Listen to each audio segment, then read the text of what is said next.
ሰላም ቤተሰብ እንዴት ናችሁ? ደህና ናችሁ ወይ? ይሄ የቁርቁራ ቅጠል ነው እንደምታዩት። ደረቁ ይሄ እዛው ገንተው ላይ ሸገራው ላይ ዛፉ ላይ የደረቀው ነው። ይሄ ደግሞ አረንጓዴው ደግሞ ወደው ቆርጬው ፀሐይ ሰዓት እንትና ማታ ነው የቆረጥኩት። ዛሬ ሙሉ ፀሐይ መጣው። አሁን ደርቋል፣ ግን ሲያወጥጥ ይመስላል ደርቋል። አሁን ይሄ ጥቅሙ ምንድነው ታውቃላችሁ?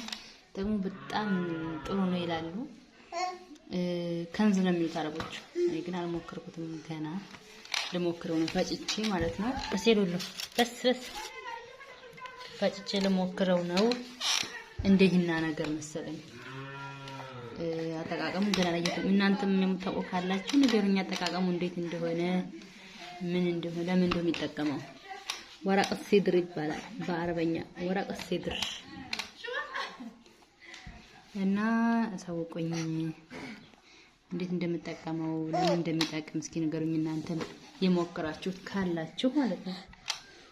የቁርቁራ ቅጠል ወይም ወራቅ ሲድር